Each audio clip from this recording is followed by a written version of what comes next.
Oh, what a day. Look at it. Look at it. And down the end there, down the beach, other end of the beach. Just got a notification I'm live. Awesome. Down the end of the beach. Probably can see a few people down there and some, looks like some kayaks, possibly a few boats and stuff. There's a surf carnival down the other end. Might go for a wander that way.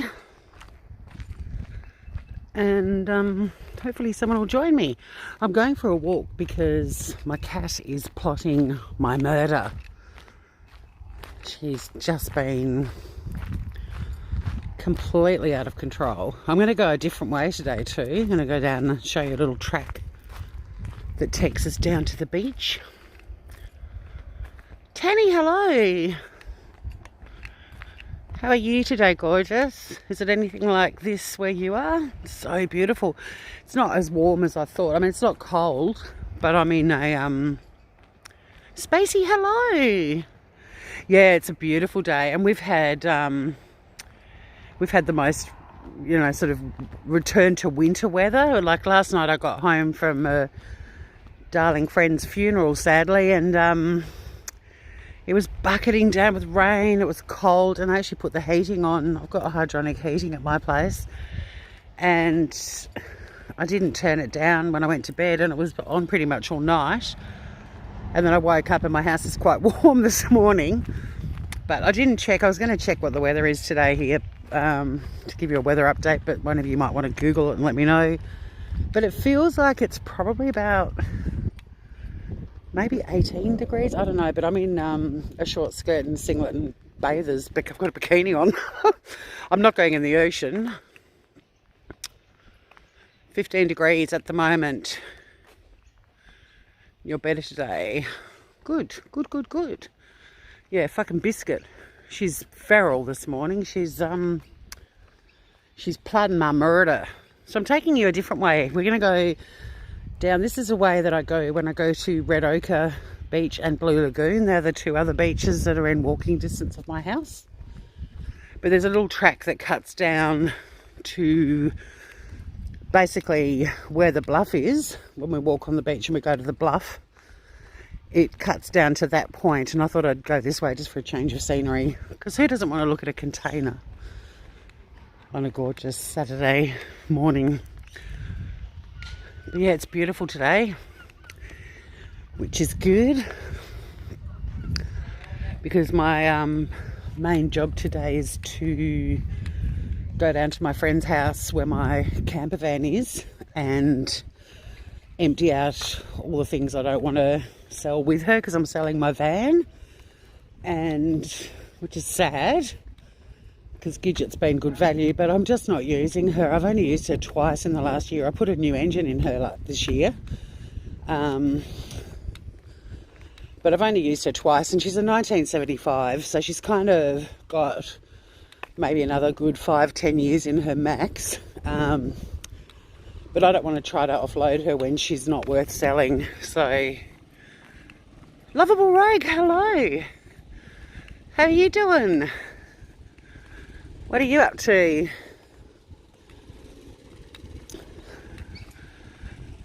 No, it's not windy at all. I mean, there might be a bit of a breeze when we're on the beach, but it won't be much. Nothing like it has been. We had whitecaps for weeks. Just had this constant blast. And this really sort of, return to winter kind of weather. And now it's sunny, blue sky. Tony buffered out. Good to have you back, mate.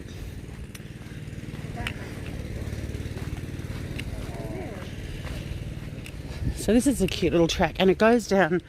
When I bought my house down here, I knew I had to live here because the place I live is called Dodgers Ferry, so dodgy name. But in Tassie, before bridges were built, all of the supplies were taken around the island by ferries, and wherever there was a ferry port, that suburb or town has the name something ferry, and the way they named them, it was the ferry owner's dog. So there was a dog called Dodge that came on the ferry to here. So it's Dodge's Ferry, and there's another suburb just out of Hobart, Austin's Ferry, and that's because the dog was called Austin. So there you go. Bit of Tassie trip for you. 12:04 a.m, ready for bed. Oh, thank you for staying awake, lovable rogue. It's very exciting. We just, well, it might be exciting. Now this little track, you can turn here, and that takes you down onto the road, but we're going to go straight ahead. Because yeah, when I found the place, well, I found a builder, and then he said, come and have a look at this house I'm building, because it was the style of house I wanted to build. And I came down here with my mates, the Andys, two guys called Andrew, but they have a collective name, like my brother's kids are known as a collective. They're just known as Chaos Inc. The three of them. But we came down here, and I ended up obviously buying the house. But one of the reasons I knew I wanted to live down here was A, on the beach, B, bush outlook, C, there were 2 cafes here, and one of them was called the Dodgy Cafe. Thanks, I'm loving my trip outs too, and I've been wanting to go for a really nice walk for ages, but the weather's just been shite. Yesterday was a beautiful day for the funeral, and then like 5 minutes after I left, it just started pissing down. It got really cold. I think that was Lou's last laugh. Although she had several at the funeral. It was a very fitting send-off for a very funny woman. She, I mean, it was very sad too, but I can't believe my year. Like, oh, the cafes, I'll talk about them first, then I'll talk about my weird year. I know we've all had challenging years. Every single person I know has had a really intense 2019. But yeah, the 2 cafes down here, there's only 2. And one was called the Dodgy Cafe, and the other the Mullet. And I was just like, oh my God, I have to live here. This place has a sense of humour too. So we're about to walk past the Mullet Cafe. That's the whole point of me talking about that. It is really beautiful. I mean, it's a very, as you can see, you know, lots of little shacks. We call them shacks here. Some people call them beach houses, but in Tassie, they're called a shack. And where I live, this place is half shack, half permanent. So like this place here that's been built could be a permanent, or it might just be a really cool shack. But shacks are usually illegally built, thrown together with bits and pieces to make a cute little beach house. And it's one thing I loved about growing up in Tassie was we didn't actually own a shack, my family, but a lot of our parents' friends did. And I loved that, you know, summer holidays we'd all stay on the island, but just go and stay at a shack instead. So there's another track down that goes down onto the road, which you cross and go over to the beach. Where I live, it's full of restaurants with a park at the end. Nice. Tassie's got amazing restaurants, but one of the things I love about this place is it's a really low-key beach area. Like in summer, the population doubles. There's somewhere between 2,000 and 3,000 permanent residents here. But over summer, there's like 6,000. So anyway, here's the Mullet Cafe. It's actually, apparently it's on the market. So it's got the little shop of curios. People... My sister is about to fly to New Zealand to go on an incredible adventure. I'll tell you about that in a minute too. She's just messaged me to say she found gin bubbles or something. Hi, Spider Lady. The Mullet, I know. Oh, BSJ, fuck no. In Australia, obviously we've got mullet fish and mullet hairdos. I think Australians, well, I don't know, Billy Ray Cyrus did have a majestic mullet. But look, there's all this infrastructure going in. which is kind of shitty because part of the appeal of this place when I bought down here was my street was dirt, and that's been sealed now. But yeah, they're putting in like grown-up footpaths and gutters and these things to make people stay on the right side of the road, and they're making it suburban, which kind of sucks. All of our bus shelters have mosaic surfboards because it's a surf beach. There's quite a few people out. I'm really hoping, I don't know if I'll see him today or not, but a mate of mine who lives down here is a presenter on Australian 60 Minutes, and I mentioned it to him the other day, but I really want to bump into him on the beach again. I mean, I'll go and visit him and actually record it.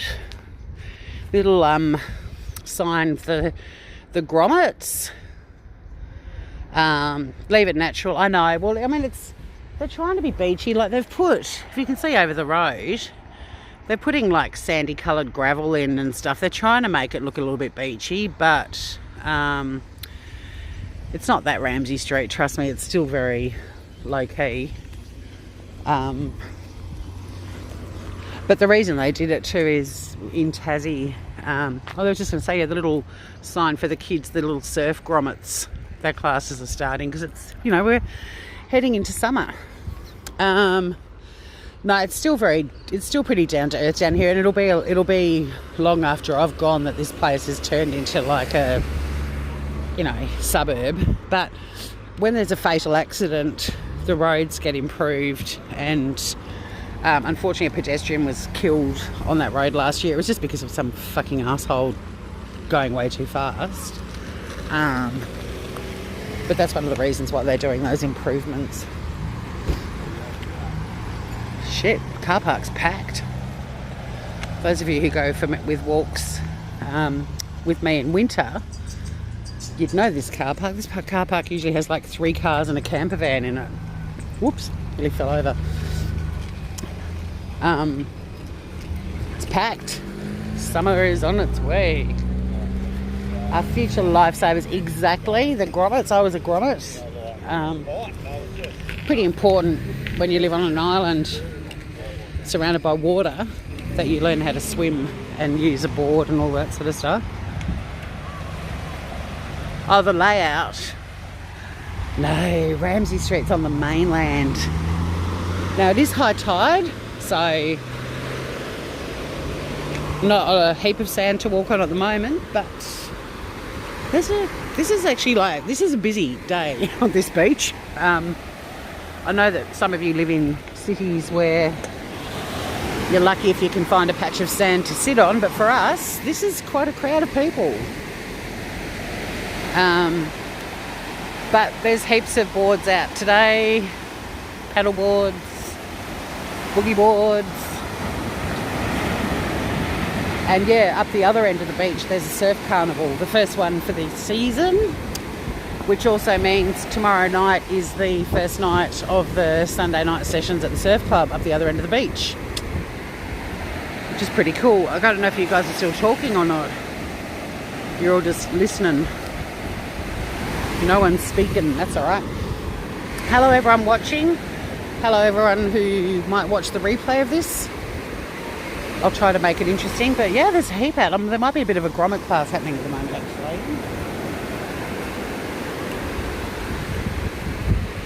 But this is pretty busy for this time of the year. Like, we get a nice sunny day. Fucking Tasmanians, it's honestly, the sun comes out and everyone's in shorts even though it's only 12 degrees. It's warmer than that today. Could someone just put a little thing in chat just so that I know I'm still live, because the last comment was about Ramsay Street's layout and nothing's ticking over.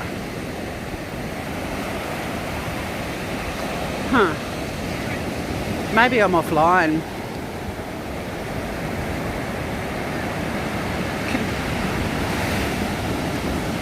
Can someone just put a comment? Let me know if I'm still live. I look like, oh, you keep buffering. Maybe I am, I don't know. At least I saw your comment, Annie.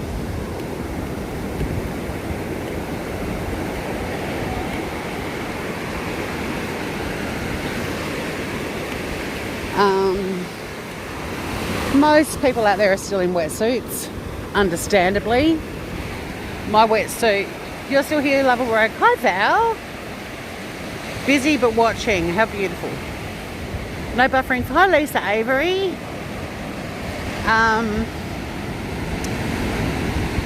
Yeah, it's still very much, if you're surfing, it's still very much wetsuit weather.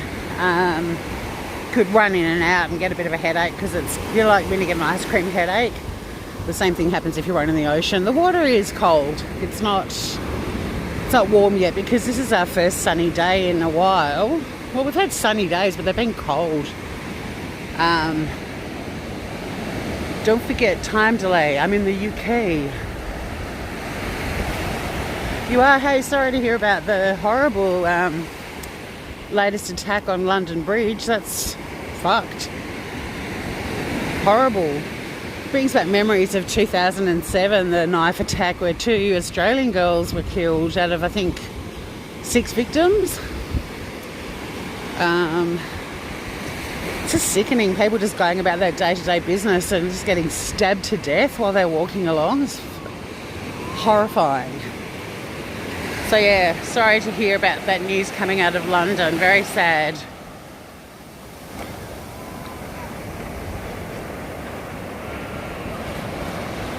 Well, you have goosed them up or moved them up. Yes, so did everyone... I don't know if there's any Americans in here. I think we've got a pretty strong Aussie and UK contingency. But it just, I don't know, Thanksgiving in America just made me feel like putting the subject header, you know, don't let the YouTube turkeys get you down. Lovell Road. What, when? That's bad. Oh, London Bridge. Probably only happened, well, it was breaking news when I woke up, and I get up at like 5 a.m. and it's now 11 a.m, so 4.5 hours ago roughly I reckon the story broke. And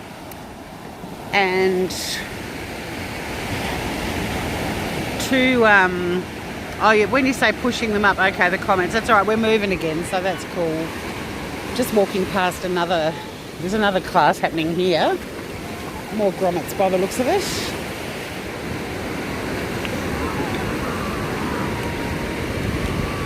One of our future lifesavers coming into shore.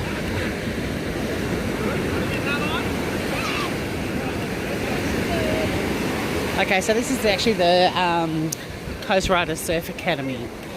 So they're still grommets. When you're little and you're learning to surf, you're a grommet. Or if you're doing surf lifesaving, anything surfy, you're a grommet.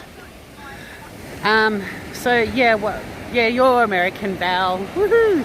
How was your Thanksgiving? Just made me think about turkeys. Like in Australia, people that are dickheads, we call them turkeys. I don't know if you guys do. Don't be a turkey. That looks like fun. Yeah, sure is. And there's judging from that banner, and there's one down the other end. So there's separate surf schools happening today. It's what Tori did when she was a little scrap. We also learnt to sail and swim, obviously. Anything to do with the water, because, you know, we're on an island. We are surrounded by ocean. But we'll head down the other end where the first surf carnival of the year is happening. And that's the Surf Lifesaving Carnival. And I'll be able to show you the surf club as well. Which, yeah, the start of surf carnival season means the start of the Sunday sessions at the surf club. And that's one of the things I love. Are you watching now? Lovell Road. Yeah, so 2 women have died, Tanny. I don't know what your latest update was. But it was still very limited information coming out. The attacker was killed, shot and killed, and what I heard, the latest I heard, was that 2 women had died, so very sad.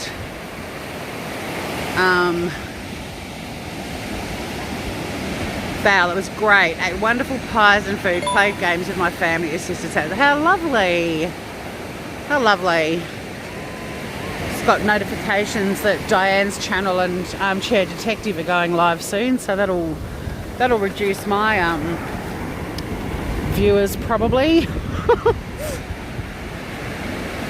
But I'm glad you had a beautiful Thanksgiving. I loved Thanksgiving when I lived in America, but the thing that got me was it was so close to Christmas.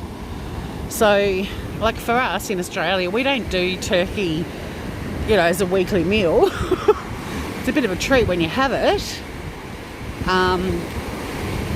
So, for us, Christmas Day is when we eat our turkey. And when I was in the States, we had a whopping great turkey for Thanksgiving. And then we had a whopping great turkey for our Christmas dinner, which was actually on Christmas Eve. The family I lived with did their big dinner on Christmas Eve, whereas in Australia we do it on Christmas Day, and then we have Boxing Day on the 26th of December, which is when the Sydney to Hobart yacht race starts, and it's another public holiday, and we celebrate boxes and we eat a great big box. Oh, love, you're cute. Thank you. Right, yeah, sadly the 2 women have lost their lives. I love Bondi Rescue. It's a great show. It cracks me up, actually. Val has ham at Christmas. We have ham and turkey. So, well, not every year. Since my parents died, we don't do traditional Christmas meals anymore because it's the 3 of us. And my sister and brother have both got kids, and we all love the beach and we all love seafood. So when we have Christmas, we do an Australian Christmas, and we have an amazing seafood platter. We get dozens and dozens of oysters, we get crayfish, or what you guys would call lobster, we get prawns, what you guys call shrimp. We still do some of the side dishes that were part of the traditional Christmas lunch. So like in Tassie, we've got shitloads of different types of potatoes. But one type of potato that is so fucking yummy, they're called pink eyes, weirdly. But don't be put off by the name. They're called that because they've actually got little pink dots on them with little, like where they sprout their roots. But we always do pink eyes, and they're beautiful, just done in like boiled in their skins, and then just lashings of butter and some fresh chives. They're divine.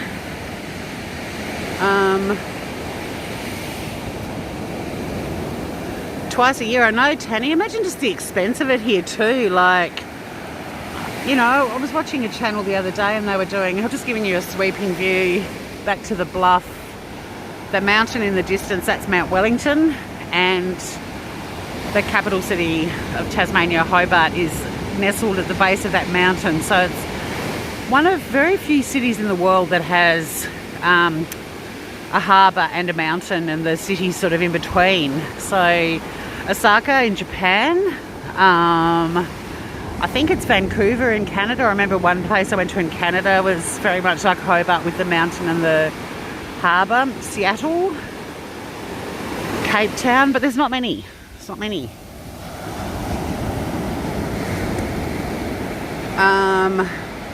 Lisa, when we celebrate Christmas, we're celebrating the birth of Jesus.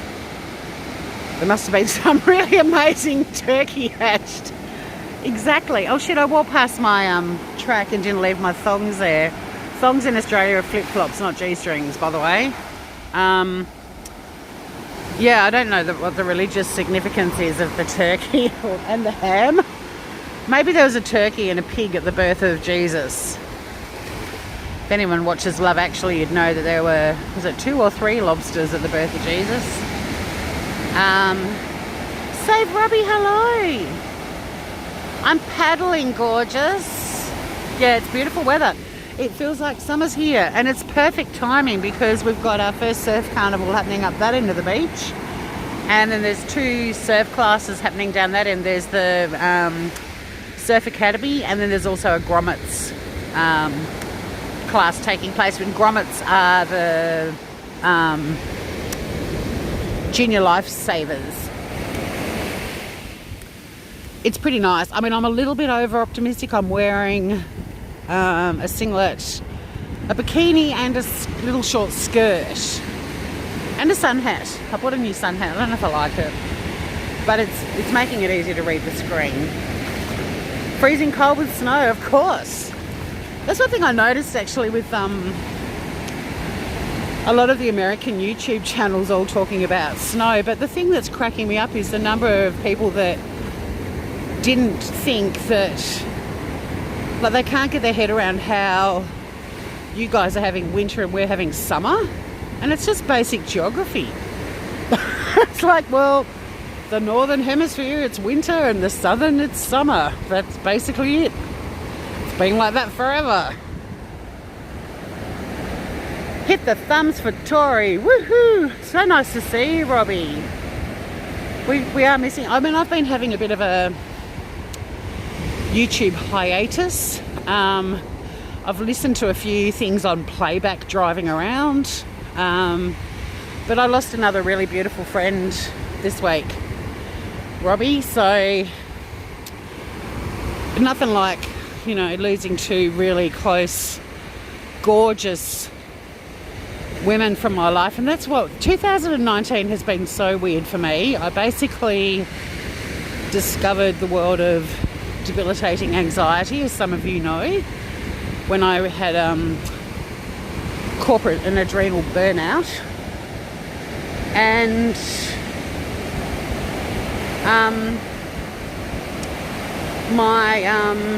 my year has been bookended with the death of my beautiful girlfriend Julie in February, which cut me, you know, like to the core. And ever since she died, I really feel like I've been existing without a limb. That's a hint, actually. If anyone follows my podcast, there's a hint for this week's theme. And then beautiful Lou, who did what my alcohol just was saying from Lisa, and I was like, who the fuck is Norgus? But that's cool. There you go, Robbie. My beautiful friend Lou, who we farewelled yesterday, chose to do what another friend of mine, Scott, did, and that is she was given a very horrible cancer diagnosis, but also a very short prognosis. So she chose to only let her partner and her family and a couple of very close friends know, because she didn't want, just like my friend Scott didn't want people calling and crying and making it all about them when they had limited time left. And so it's been a difficult year, Tanny. I don't know if I'd ever call any year shit. I mean, I know what you're saying. Not cool t-shirt.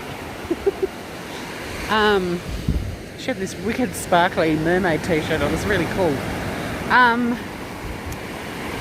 It's certainly been a difficult year and a really shocking one. I mean, a couple of years ago I lost 6 people in 3 weeks. 6 people in my life, like really prominent people in my life, and that was a shocker. Obviously the years I lost my parents weren't groovy, but I guess if you put it on paper, yeah, it looks like a shit year. But despite everything I've gone through this year, I've also grown so much, and I've discovered an inner strength I didn't know I had. I discovered an inner fury I didn't know I had. That was a bit scary.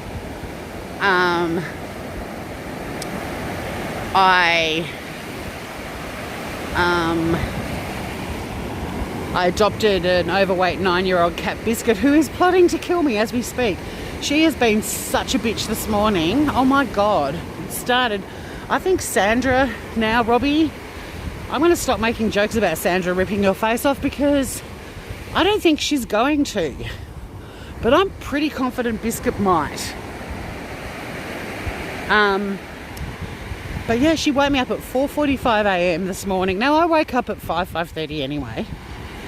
She chomped on my hand like all things out and did the vice-like grip with her jaws, or her jaw. And I was like, that's nice. That's really nice. Then I got up and fed her, and she was impatient while I was getting her food ready because I've got to hide drugs in it. So she decided to bite my ankle. And again, it's not like a little nip, it's chomp and not let go. And my Achilles tendon was like, I don't remember asking for a piercing, so that was pleasant. And then I opened up the deck to go and put out the bird seed and water some plants, and because we had so much rain last night, I mean, I've got some plants under cover that I watered, but her ridiculously expensive enclosure that I practically had to get a second mortgage on my house to pay for, the blanket or the towel and the rug in there was soaked, so I replaced them and let it dry out and then put fresh dry belongings in there. And she was out on the deck with me, and I've got hi Renee, they're therapeutic, the waves, aren't they? Brady Pets, she's worse than a brat. Like, she's a fucking hardcore mole. And she loves everyone except me. Like, loves everyone. Are you talking about the Claremont case, Channing? Love how you're chatting about something completely, I can't work out. I think you might be talking about Claremont because that trial's happening at the moment, or... Anyway, I'm not scrolling back up. Thanks, Val. Yeah, the losses, well, when my friend Scott didn't tell us that he had cancer, he only had 3 weeks to live. And so he just called everyone and we just had a normal conversation, but that was kind of his goodbye. But because he didn't live in Tassie and only one other person in Tasmania really knew him, it didn't feel real till I went to Adelaide where he lived, where he was buried, and got to go to his actual grave, and then it's like, yeah, he's gone. But I fully respected his choice because he didn't want... Yeah, we'll go back to the naughty Biscuit. We're jumping all over the place, as usual. That's all right. But he didn't want his last 3 weeks of life to be fielding phone calls from people calling him in tears and making it all about them. Which I know that probably sounds harsh to some people, but I fully understand that. Like, you've got 3 weeks to live. Do you spend it with the closest people in your life who you love and adore, and gradually call and say goodbye to your friends without them realising it? Or do you put up with people you haven't spoken to for 20 years calling you, bawling their eyes out and wanting you to comfort them when you're the one that's going to die? Do you know what I mean? Made perfect sense to me. And another friend of mine, Pete, who died a few years ago of stomach cancer, he talked about death tourists, and I've never forgotten it. He said, you have all these people in your life, and then life goes on and you move, you drift apart. But because his diagnosis was shared, suddenly he's getting all these calls from fuckers that haven't spoken to him for 10 or 20 years, and they're all broken and devastated, and he ended up comforting them. So I fully respect Scott's choice. But my beautiful friend Lou, who we said goodbye to yesterday, she did the same thing. And I guess the difference with Lou was that she lived here and, a lot of us knew her. Oh, my friends Jackie and Mark are walking past. Hello. How are you? Good. I'm pointing at the water. Yeah, you're doing it. You're on YouTube, yeah. You can say hello, though. How are you? Good. How are you? Yeah, good. I mean, what a day. It's beautiful. It's gorgeous. You know about the surf club are now doing the Sunday sessions because they start Oh, no. when there's the first surf carnival. Yeah, so from 4 o'clock. Oh, cool. Yeah, so if you want to wander down, and we don't have to do it tomorrow, but it goes across. Yeah, it should be every Sunday. Oh, great. They just do Yeah, the Sunday sessions, and At 4. yeah, from 4 onwards. Right. But it's nice just to walk up the beach, Yeah, go and see. have a few drinks, and Yeah, then keep wander strolling. Yeah, we'll do it. Yeah, it's good fun. Because I came along here the other day for a friend of mine's birthday, and I was like, where in the world do you get to just walk along the beach when you're going to someone's party? Yeah. So nice. Oh, cool. Check it out. Yeah, do. It'll be happy at least. Yeah. And they've got fire pots and stuff out in the courtyard Oh, okay. area. And, Cool. yeah. So just, I think I've something on today, 4 o'clock as well, after that. yeah, they Carnival. usually do it when there's a surf carnival as well. But in terms of like the regular stuff, Said it's 4 till late. 4 till late. Yeah, I walked back one night at 2 in the morning or something. And some guys at the other end had a bonfire, and I went to stay with them. So I don't know what time I got home. I probably when the sun was coming up. But yeah, but if I don't see you then, I'll maybe Yeah, one okay, weekend. we'll wander but- up there. Yeah, okay, for sure. good. Okay. Come hang with the locals. Yeah. See you locals. See ya.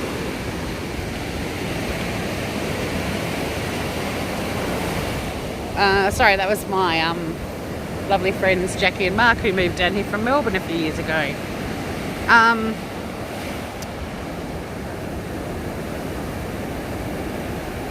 You would have done. I'd do the same thing, Tanny. You know, it's. Oh, they know I'm on the tube, lovable. That's what they said. Oh, you're doing your thing. They've bumped into me before.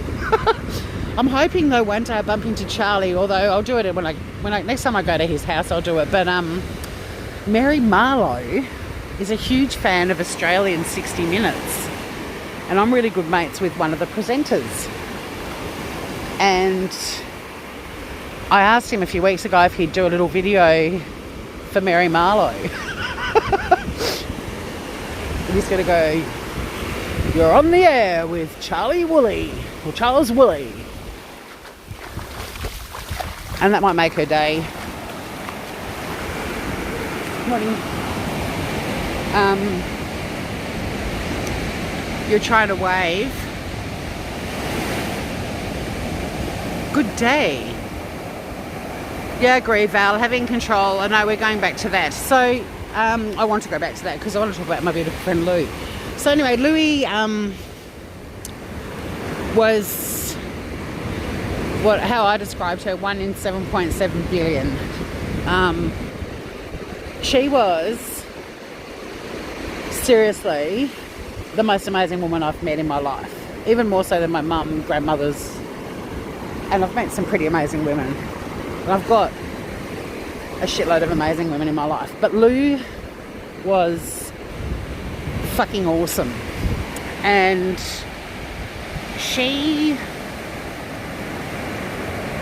you've got friends called Mark and Jackie too. Yeah, I think they're pretty standard Aussie names, Tanny.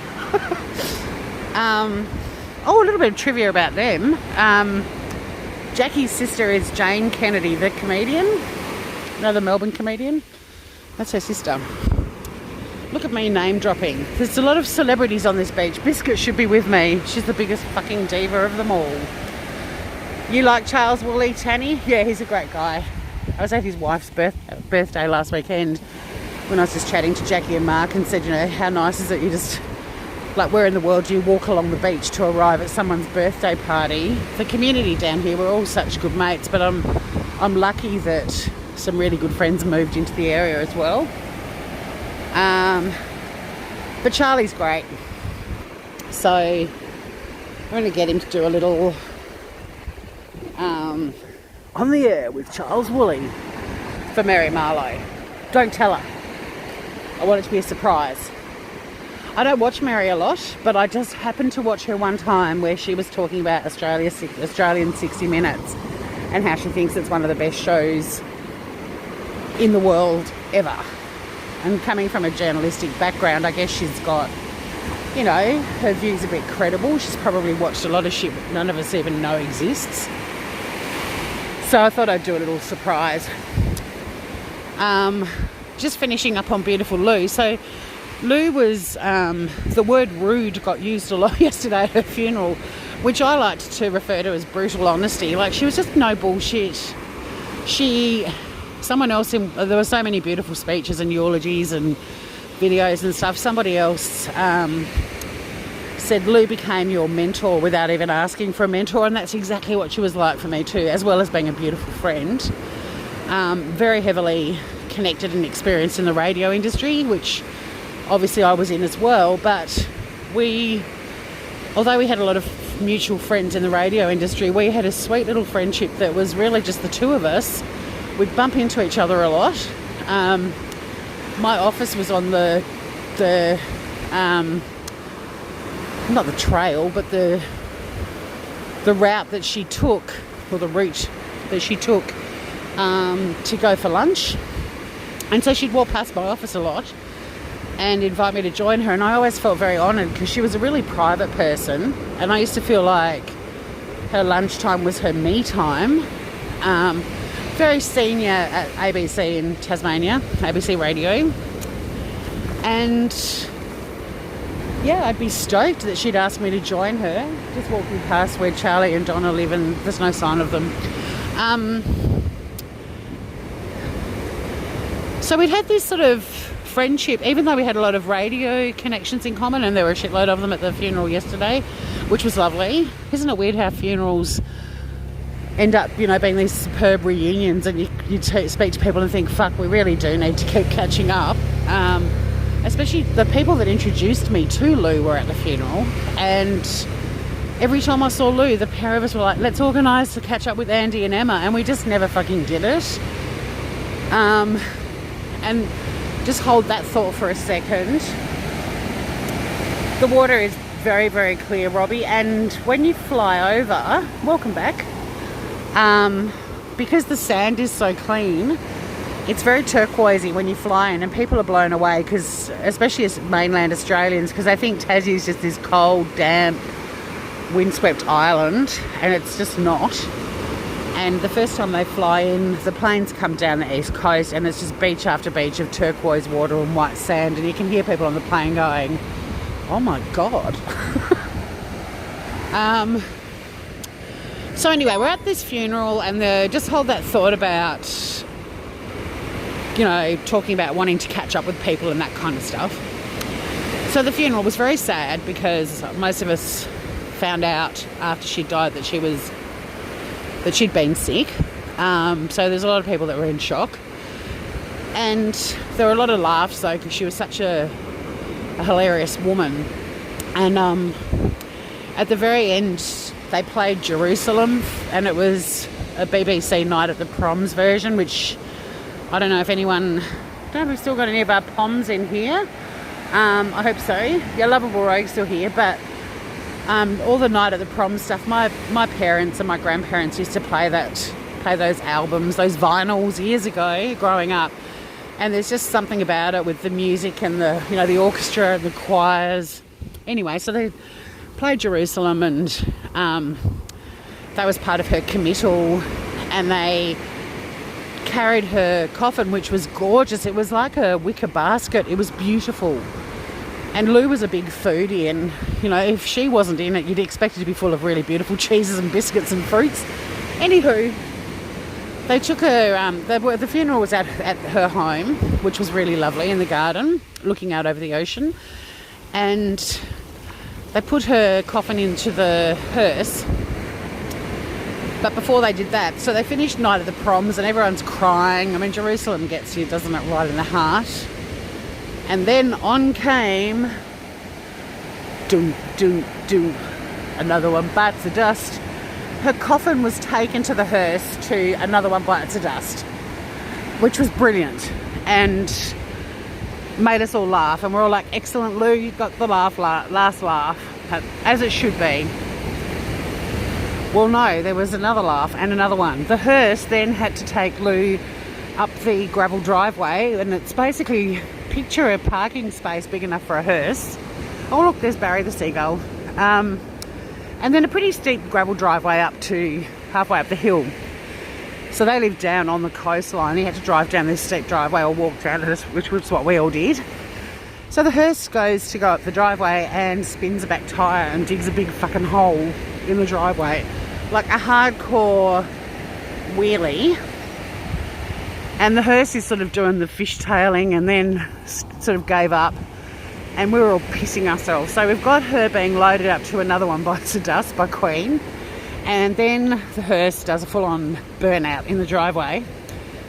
So the hearse driver realised he'd dug a hole. So he reversed back a little bit and moved over slightly and then attempted to go up the driveway again and did another fucking burnout.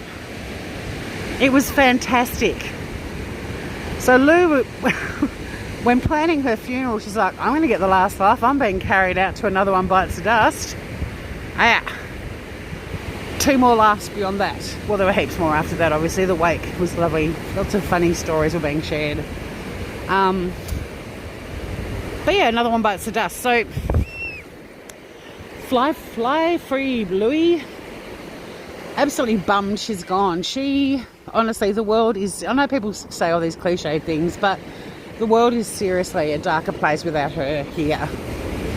Everyone who was there yesterday talked about how much she changed their lives, and we all meet a lot of people in our lifetimes, and some of them, I think I put something on Facebook that said, you know, some people enhance your life, other people scar it, and scars aren't bad. You learn from your scars, and then there are others that change it.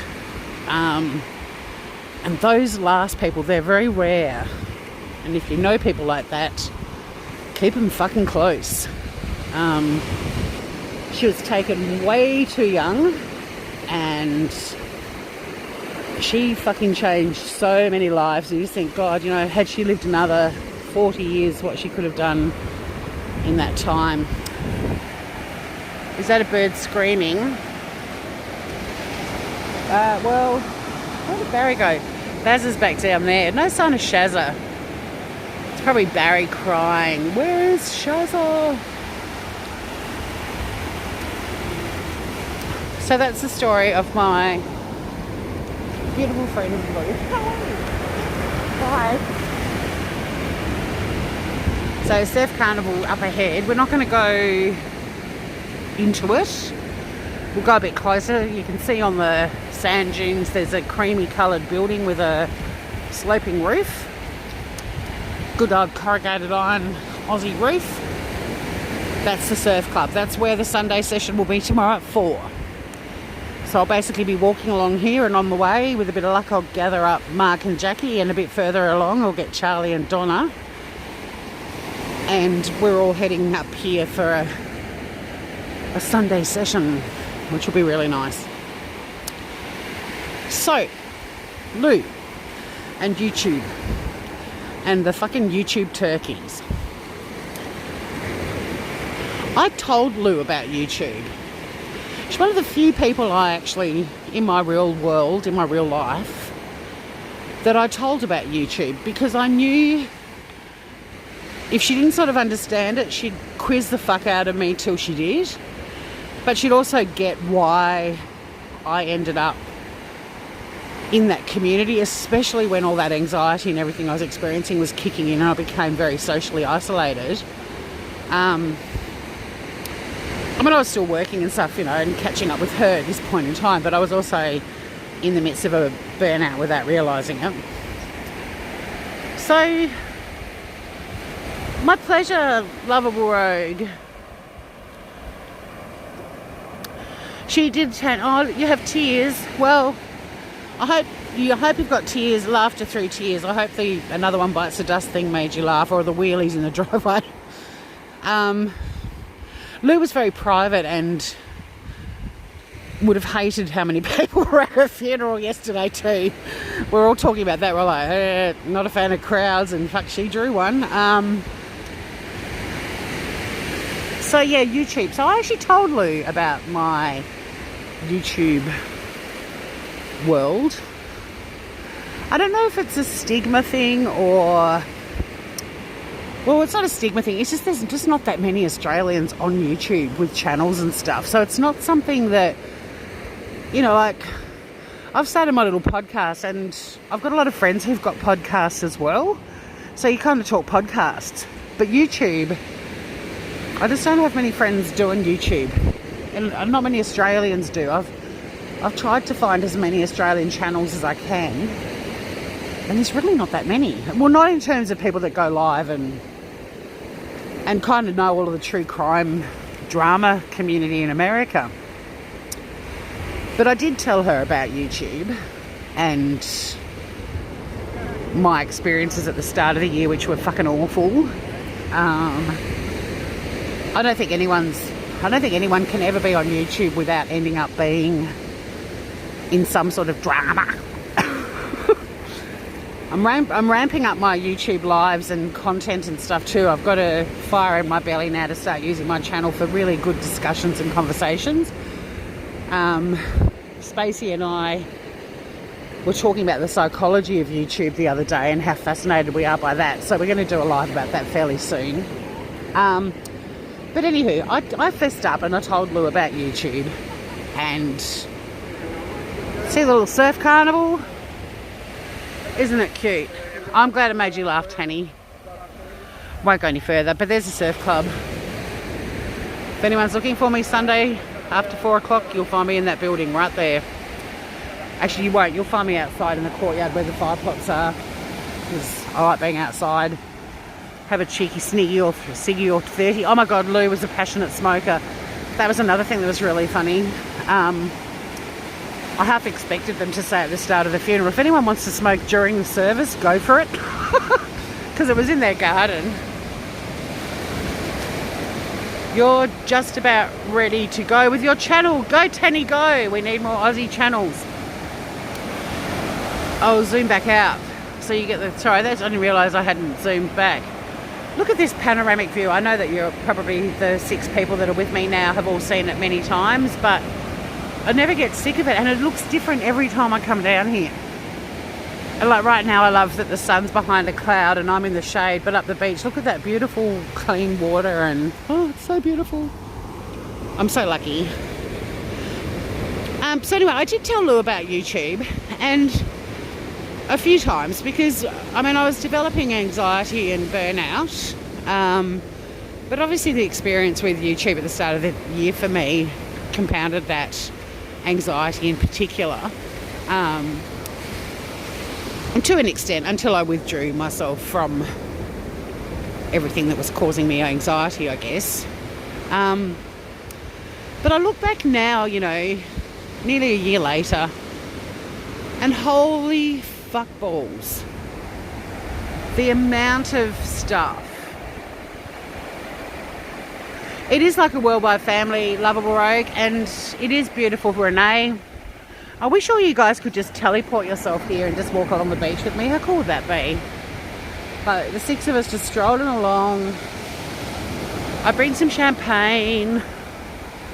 I actually have walked along this beach with some girlfriends of mine who stayed at my house the year I built it for one of our friends' birthdays, and they all stayed the night, and then we did a champagne breakfast and walked down to the beach, and we all had really cute little sundresses on and flutes of champagne, and there are people jogging and surfing and, you know, being healthy, and there's these 7 girls just walking on the beach drinking champagne. It was pretty cool. Yeah, but holy shit, like, YouTube. Wow. I mean, along the way I have found some channels incredibly entertaining. I have found a few channels to be really informative on cases that I'm interested in. I found a shitload of channels just rehashing the shit that we already all knew. Oh my God, I'm trying to finish this Letters from Christopher book too. I so want to go live about it. Holy fuck balls. It's the most toxic book I've ever had in my house. I want to finish it so I can get rid of it. I'm sending it to Bridget Parker when I'm done. I want it out of my house, but I really want to go live and talk about it. And not from an analytical perspective about his version, because I don't believe a fucking word he says. But he has got to be one of the most repugnant human beings to ever walk this earth. He is vile. And I want to do another live. I've already benchmarked all of this shit too, so if anyone pinches my idea, I'll be dropping in to say fuck you. But I want to do a Watts versus Frazé chat as well,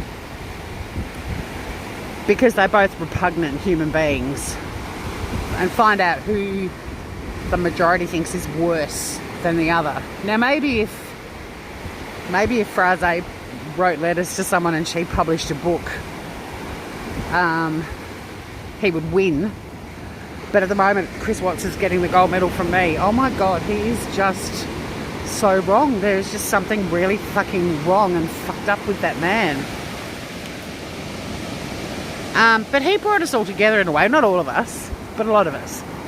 You know, and then we all kind of, look at this beautiful sea eagle. Oh no, it's not a sea eagle, it's the Pacific gull. I love them. Look at it. Beautiful. So pretty. I adore those birds. And further up the beach, Barry and Shazza are reunited once again. But yeah, Chris Watts, he's missing so many wires. So many wires. Good morning.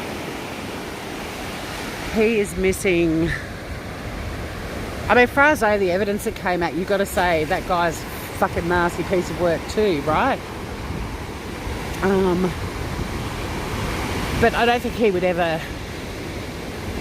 He wouldn't give a flying fuck about writing letters to someone and a book being published and talking about God and all that kind of shit, because Frazé doesn't give a fuck what people think about him, whereas Chris Watts, his entire existence is about him and what people think of him. And even though Sherilyn Cadle's book has got stuff in it that we've already read and know about, it's so weird when you read it again, when you're kind of in the book and you've read some of his letters.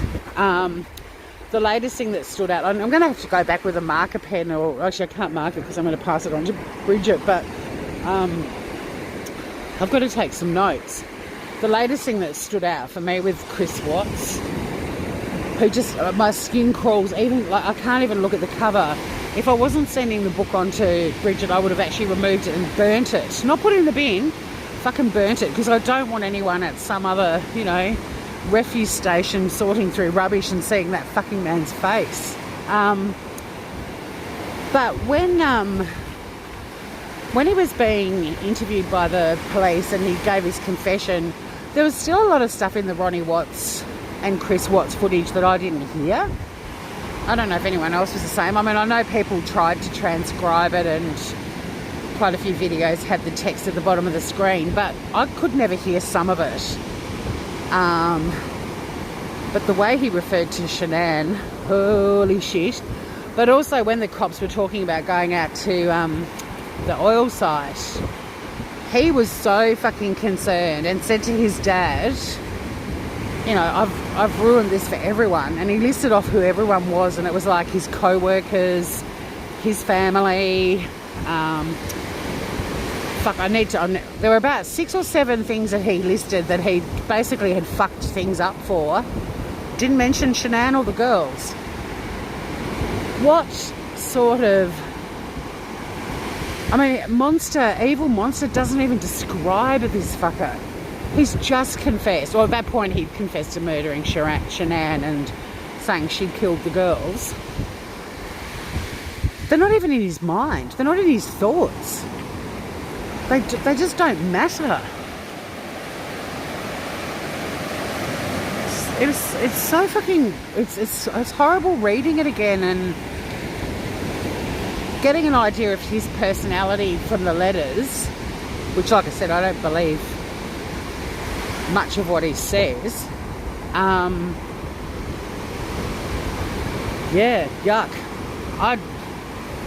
You know, we don't have the death penalty in Australia, but as far as I'm concerned, he should have just been zapped in the electric chair. I mean, good on him for choosing not to go down that road, I guess, because that does actually appeal to my love of humanity and my beliefs on capital punishment. But he should just be zapped. There's no point even researching someone like him, because he's just this one-off. I mean, there's probably another person on the planet like him at the moment, but I wouldn't imagine there'd be more than that. He's just the most fucked up unit. yeah, couldn't bear the thought of his co-workers going out there. And there were a few other people. There's like this list of about 7 people that he claimed, you know, I've ruined it for everyone. Me, you and Mum, my co-workers.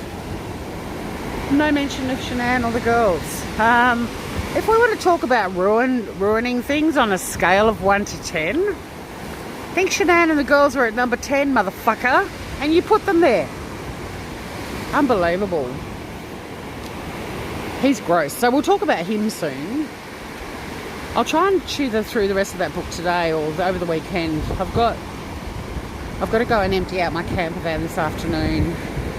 I'm going to leave a few basic things in there to sell it. Because I think it'd be nice, you know, if a backpacker buys it, that they don't have to worry about cutlery and plates and stuff. So there's a few things I bought, really nice shit, but I'm going to leave it in there so they don't have to start from scratch.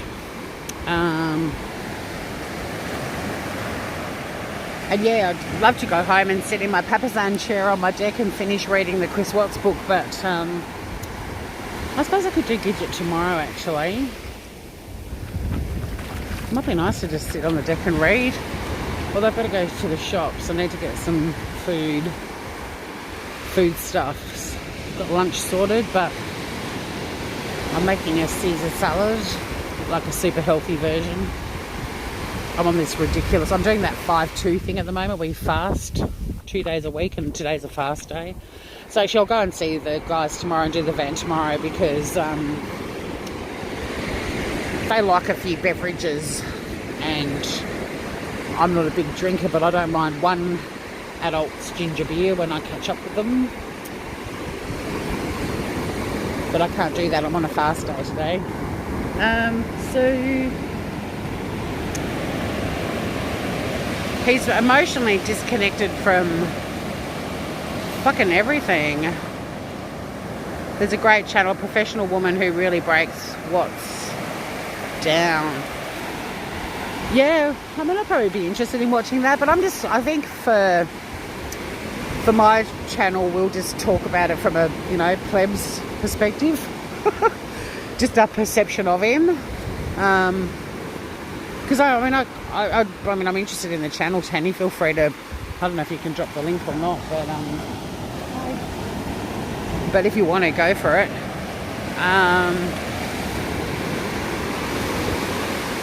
I'm not actually, to be honest, I'm really not that interested in him.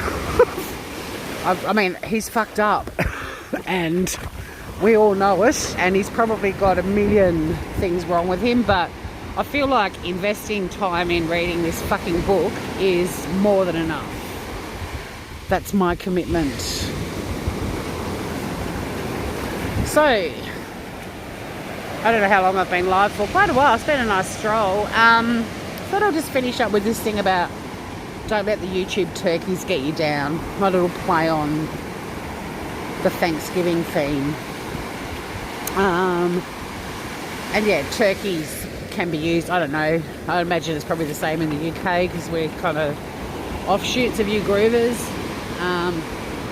But you know, a person who's a dickhead, a wanker, a fuckwit, turkey, right?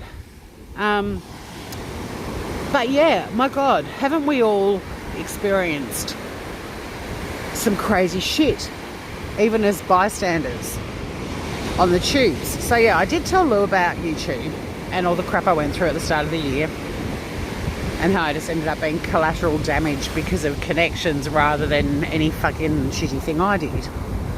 And I was blown away by that because up until last year, where my fascination for Chris Watts started on Facebook, then it jumped to Podbean, where I met quite a few of the YouTube fraternity, and then to YouTube. And prior to that, it was all live music, how-to videos, stand-up comedy videos, and our kitty and other stupid cat videos, that kind of shit, right? Like most people, I suppose. And then into this heady world of YouTube, and I didn't realise I was burning out. And it became a really fun outlet for me. It was creative. It was a good place to discuss a case that had captivated everyone. And then you start meeting people and you start discovering all these new channels and creators, and you know, we all shared the same experience pretty much. And you know, from that I have actually made real life friends. There are people that I hope to sit opposite and chat with one day, see their actual faces and hear their voices, all that kind of stuff. Some of them I know their voices because I talk to them regularly, but you know what I mean. So there's, you know, there's true friendships can be forged online, but how fucking fickle is the YouTube world with friendships? I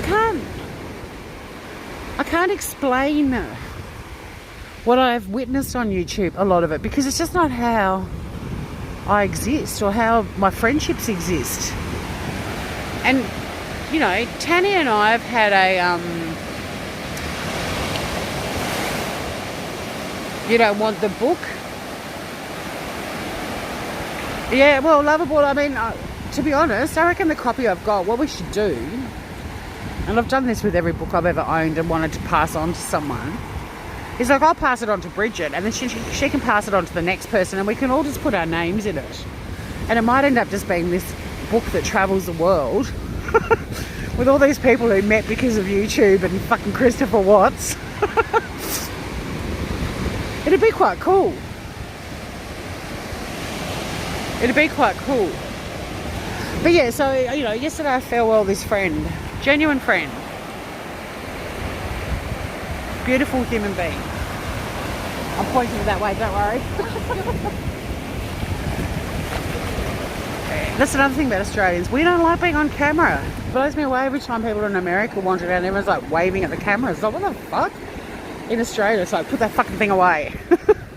I mean, half of them wouldn't give a shit. I just tell them it's not pointing at them because I think it makes them feel better. Plus in Australia, you've got to sign a release form that you're happy for your image to be shown. It'd be very brash of me to, you know, go live on YouTube, and I don't know, maybe it's my media and legal background, but I'd hate to put someone's image up and then have them lose their shit. So yeah, I told beautiful Lou, who was a genuine amazing friend, about the YouTube world and about what led to me essentially being ousted from a group of people that I was in. And Lou and I had this conversation months ago about, like, back at the start of the year, about how online friendships, I mean, there are couples that have met online, there are real life friends that have met online, there are people that meet online and then meet offline and become real life friends. But in the world of YouTube and a lot of online stuff, you make one fucking mistake or one stupid decision and that's it. Lights off, door closed, your fucking history. And yet these are people that we've sat and watched talking, you know, doing lives for hours. We've moderated for them. We've been in their chats. And I can't get my head around it. I can't get my head around how many channels just bitch about people for days on end. That's the first issue I've got. Lovell Rogue, I have sent some Thanksgiving messages to creators who've not been on in a while. And the thanks I've got back, that's gorgeous. That's gorgeous, Lovell Rogue. Good on you. Good on you. I try to show creators that I like my support. I mean, it was a super chat that got me into shit. A $10 super chat that technically overnight ended about 10 relationships that I thought I had with people on YouTube. Bizarre. Anyway. Anywho. That's not my point. But yeah, it's good to do that. And so, you know, and it's comments under videos that mean a lot. And it's little emails that you get. Although I haven't checked my channel email for so long because nobody ever emailed me, so I just stopped checking it. But that's really lovely of you to do that. And it's not about the money, even though the money was my demise. 10 fucking bucks. But anyway. So yeah, firstly, I can't get over how many people go live bitching for hours on end still doing it a year later. Don't get me wrong, and we've talked about this before, like, I have no issue with anyone defending themselves or setting the record straight if things are being said that are bullshit. No issue with that at all. But just the amount of time, right, and the broken record bullshit that's still going on and on and on. Like, yeah, there are some people on YouTube that don't like other people on YouTube. There are TV shows that come on that I don't like. There's songs that come on the radio I don't like. I change the fucking channel. But the number of channels that have been born to just bitch about people, so hours and hours and hours of that. And also, I've listened to hours of it. I don't sit at my computer and chat very often. I kind of have it on while I'm doing stuff. It's like having the radio on. But I've listened to hours of that shit. And I can't get my head around it. Like in Australia, we don't bitch about people for days on end or months on end or years on end. I don't know if it's an American thing, if it's a YouTube thing, if it's a YouTube creators that are making more than other YouTube creators. I don't know what it is, but I don't get it. I don't get it. Like, the people I was with at this funeral yesterday, there isn't one person in that funeral crowd that I was with for 7 hours yesterday that bitched about anyone, that said anything shitty about anyone. And Lou would have been fine with that. Lou wouldn't have minded if someone had said something they didn't like about somebody else. It wouldn't have bothered Lou.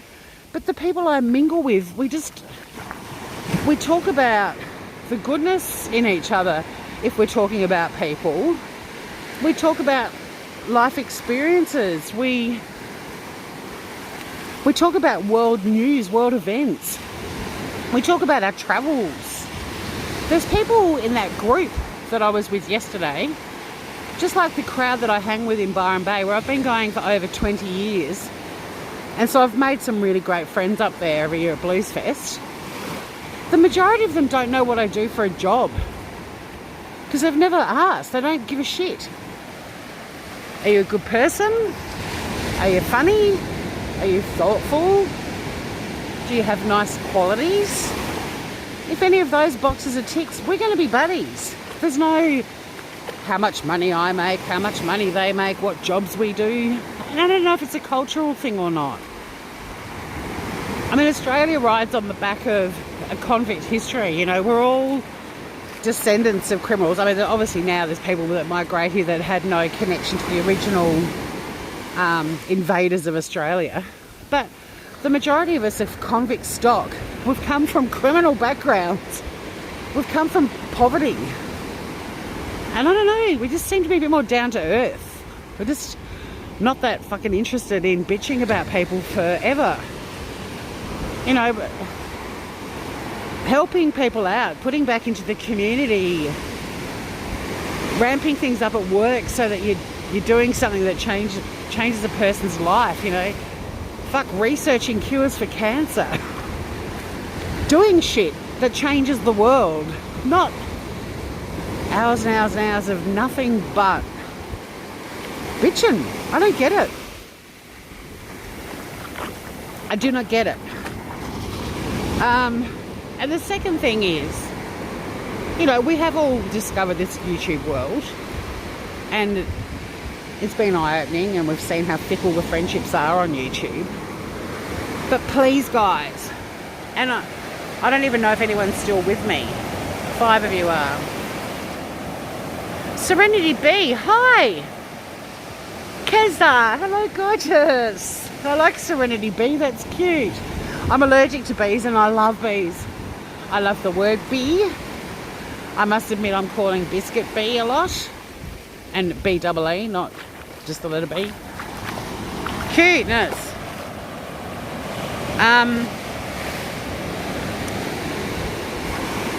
But what I wanted to say was, we're invested in a soap opera, right, that we've been following. And I get it. It's sort of like me wanting to finish this stupid Christopher Watts book. I have to finish shit. Now, I don't know if this soap opera is ever going to end. But I've started watching some other shit as well. Well, I started watching a lot of other channels a long time ago, and they're nothing to do with true crime or drama or anything like that. But that doesn't mean I don't like my fix. I've got to say, Wendy V, her channel's been a godsend. I wish she'd been around from the start, because I like her little summary videos. I would have preferred just to watch Wendy V videos as she uploaded them. Like, yeah, I know what's going on the YouTubes. No discussion, no defensiveness, no accusations. Just, here's the audio grab. Make of it what you will. Although I listened to one this morning, and I've got no fucking idea who this chick was or who she was talking about, but that was really disturbing. Like, it sounded to me like a woman having an insane meltdown while she was doing the dishes. It was horrible. Yeah. So I don't know who she is, and I don't want to know, and I don't care who she's talking about either, because that was like next level crazy for me. But yeah, I kind of wish Wendy V had been around from the start. I know Herbie Herb kind of had a channel like that for a while, but I found her stuff pretty one-sided. Plus I think she had narrative from memory. But Wendy V's just like, this happened, check it out. And I'm like, you fucking beauty. It's like Cliff Notes for YouTube. It's awesome. And yeah, I want to know how this shit all ends, because I don't think it's going to. It's like The Bold and the Beautiful, you know. How old's that show? 30-something years, and they all still look the same they did in the first episode. It's just, I'm invested, I'll admit it. But not enough to let it impact me. And that was the message that I was going to deliver in this live, that I thought was going to go for 20 minutes. I don't want anyone to let the YouTube shit get you down. I fully understand why creators that are in the limelight frequently for all sorts of misdeeds, who are being repeatedly dumped by, you know, friends that they've had, and all the rest for making a mistake or a stupid decision or being a fuckwit. Let's be honest, some of them have been fuckwits, and you know, but they just get dumped like hot potatoes. Like, there's an expectation of perfection on YouTube, it seems. And I don't think any of them should be casting stones. I think they've all done shit. But there they all are, casting stones. But for us, the subs, the people hanging out in chat, switching off when it starts to actually impact you. Like, it's okay if it's a good feeling that you're getting from it. But when it's starting to stress you out in your real life, or it's compounding anxiety, or it's making you become socially removed from your real life friends and family, if it's affecting your functioning, switch it off. Switch it off. Now, that being said, The Handmaid's Tale kind of has that effect on me. But I love that show for that reason, because it challenges every emotion imaginable to me. And I love that that show can make me feel physically ill. I know that sounds weird, but I love that it's so good that that's the effect it can have on me. But that's a really well-written show. And it's also Facebook. It's also fiction, although some would say bits of America are heading that way pretty rapidly. But you know what I'm saying? That's actual drama. That's what drama is. The Handmaid's Tale is real life drama. It's not real life. It's drama by its very definition.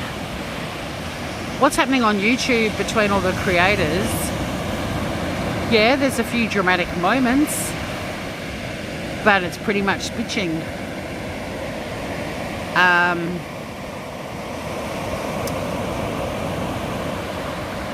Yeah, I've had a few what's the plural for hiatus? Hiatuses?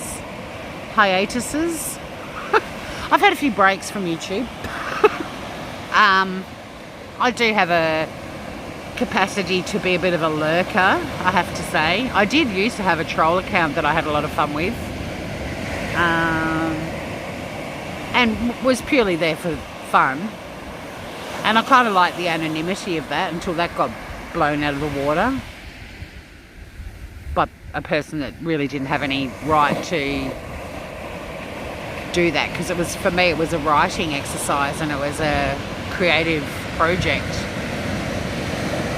and I was just there to have fun. But yeah, got outed for that.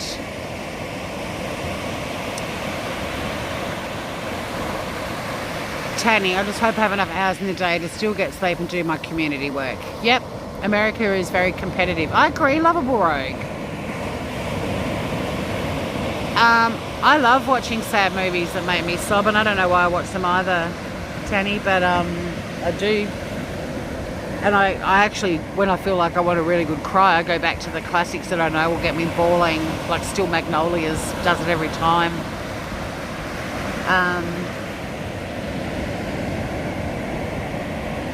I think that's different though, you know, again, we're talking fiction. But you're right, that's a really good comment, lovable rogue, that Hayatai, not Haiti.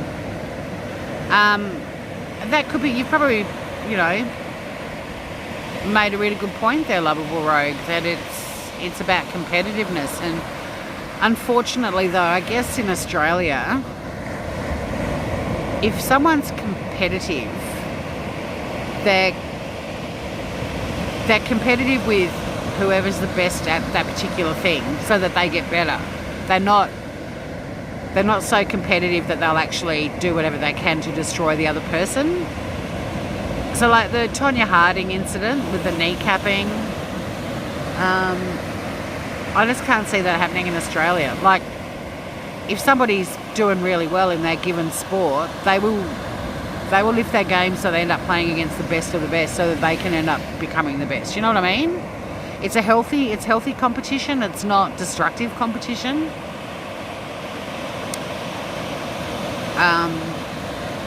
And I'm not saying Australia's perfect, don't get me wrong. I don't even think Australia's in the top 5 best countries in the world list either. But we're just really laid back.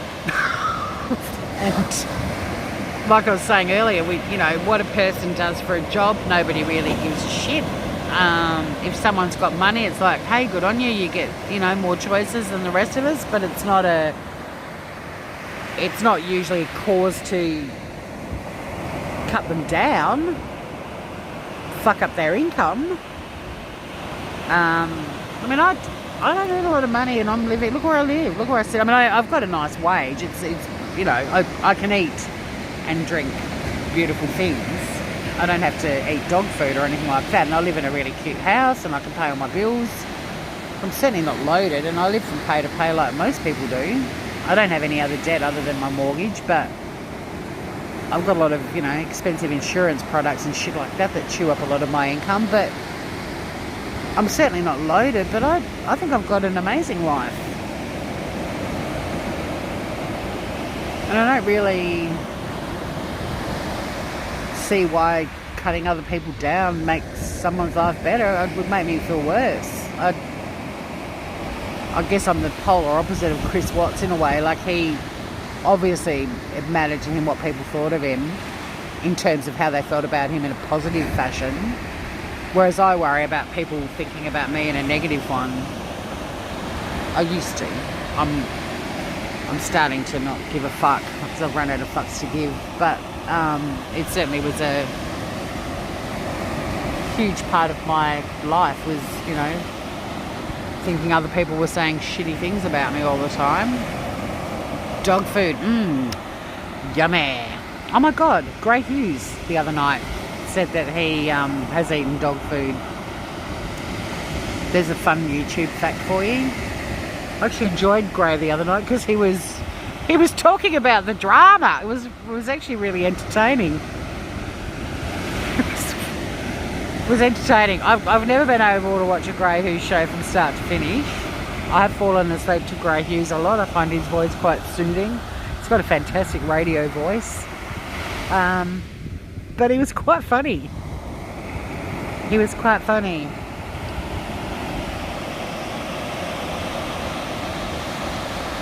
Ew, dog food. Yeah, he ate dog food.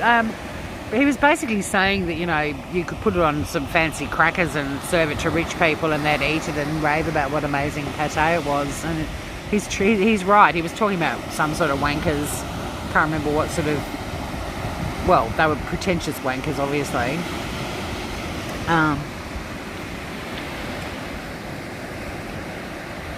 Envy and greed. People show their true colours. I know, but why?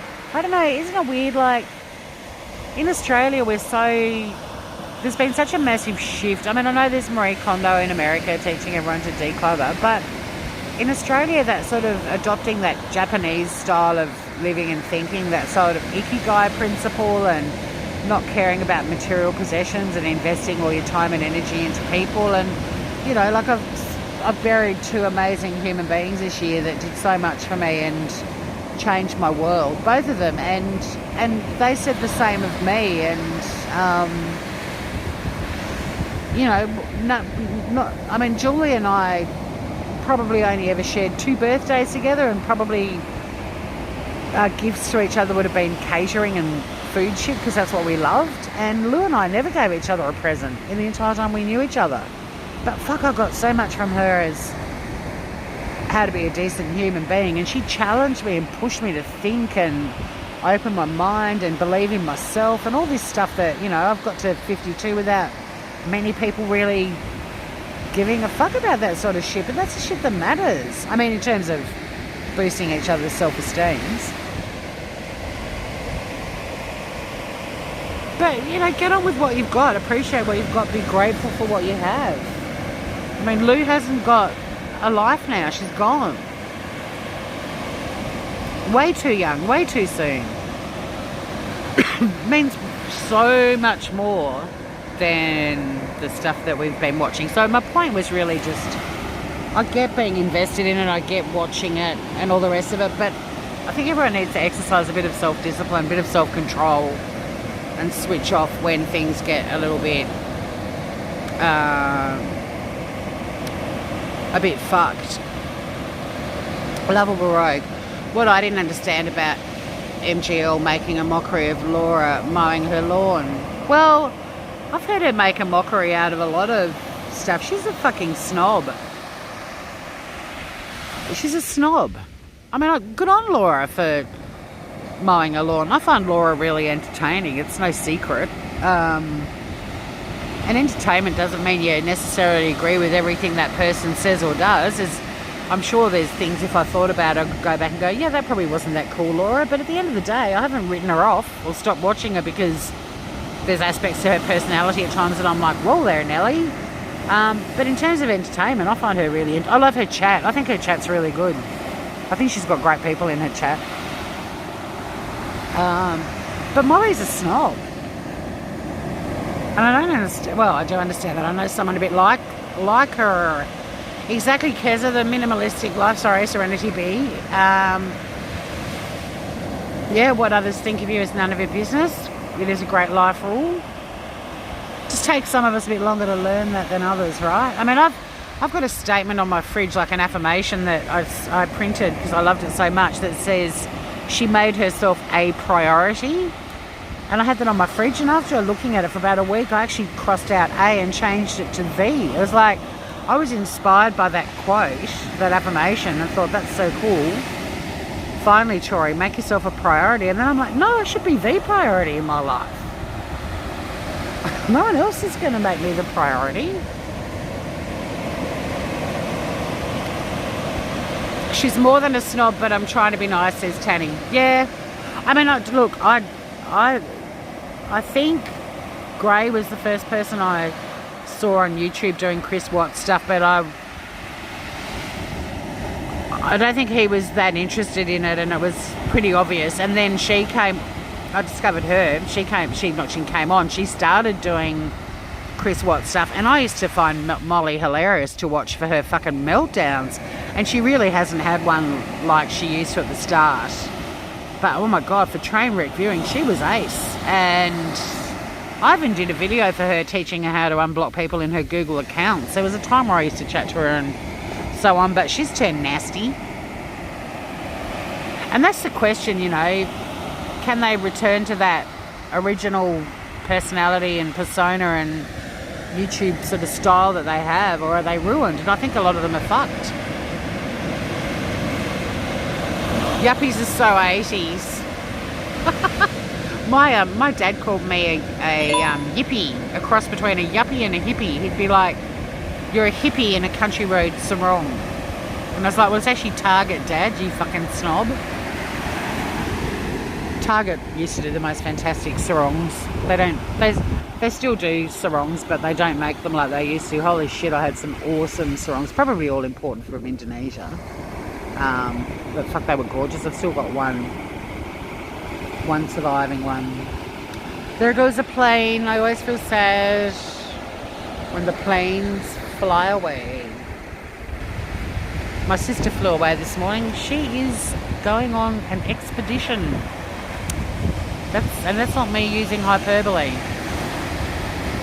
She's going on a fucking expedition. It's called an expedition. They call it the Galapagos experience or something like that.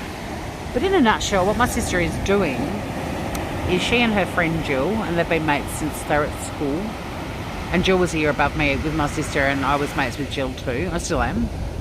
But they are flying to New Zealand as we speak, and they are boarding a Russian icebreaker. And they are going on an ocean voyage. There's quite a lot of island stopping. There's a lot of remote islands in the middle of the ocean between New Zealand and Antarctica. So they do quite a few day trips, and they do research when they're actually there. So like it's not a holiday. Like, well, it is. I mean, they're going to see some amazing shit, but it's not like a cruise. They're actually put to work. And they eventually stop at Macquarie Island, where my brother-in-law, my sister's husband, is for a year. He's back in March.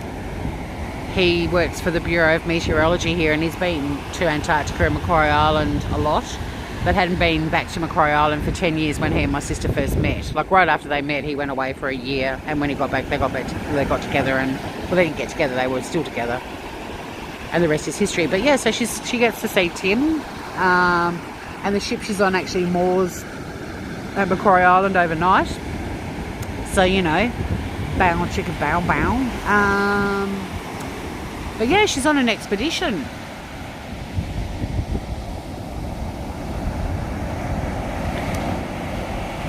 I remember your video of you in your kitchen months ago asking what's Molly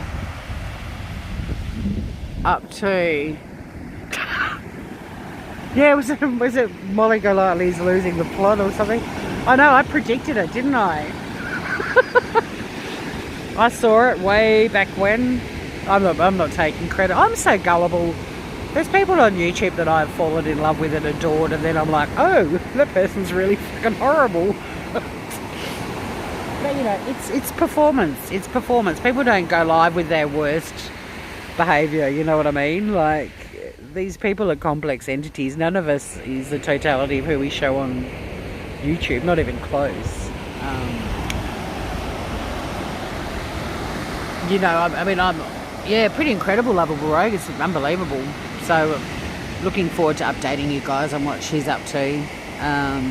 She's on an expedition. It's called I think it's something like the Galapagos of the Antarctic or something, but they're comparing it to going on a mission to the Galapagos Islands, I guess. Might be the Galapagos experience. Well, it's not. I don't know. It's Galapagos is in the title. You'd be able to find it if you Google it. They leave from New Zealand on a Russian icebreaker, and they return to New Zealand, and then Ange and Jill are staying on New Zealand for 3 more nights before flying home right before Christmas. Great adventure. Fucking expensive. It's cost them 10 grand each. I mean, that includes their airfares and... Oh, maybe it doesn't. Maybe it's just the expedition. I'm not sure. But it's basically 2 weeks and crazy ocean. Like, she's going to be, in the roughest seas ever. Floating around and, yeah, fucking insane. But anyway, good on her. I'd be quite happy just to stay on my beach and read a book in the sun, to be honest.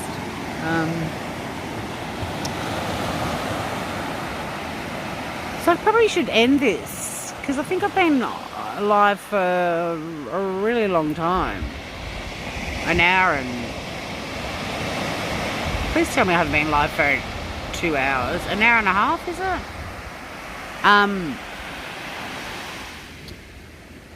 Yeah, there's still a few of the soap opera channels that I'll pop in and out of.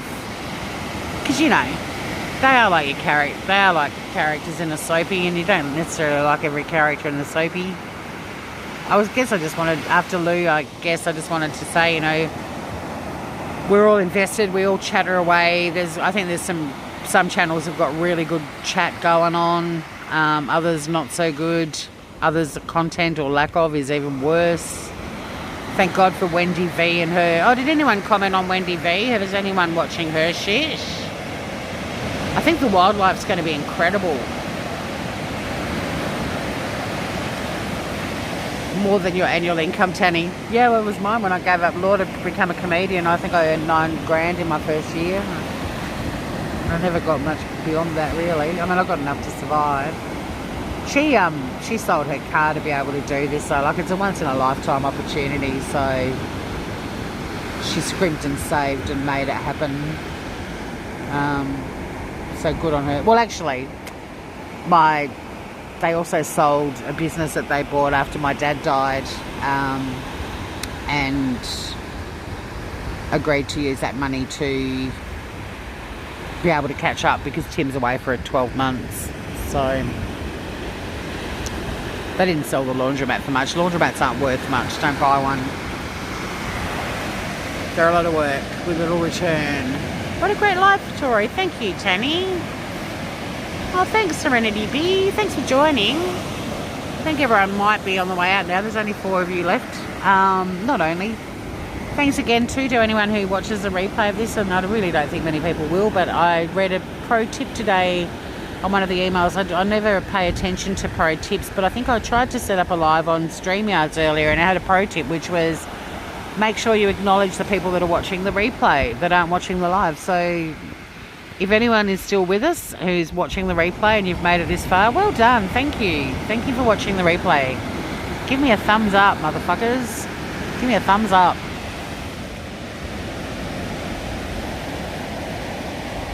Wendy V, yeah, she's cool. And Stewie, I haven't watched Stewie yet. I've seen Stewie in, well, I think we hang out in similar channels, you and I, Lovable Rogue. I've seen Stewie and Laura's and in The Truths. Fuck, I love The Truth.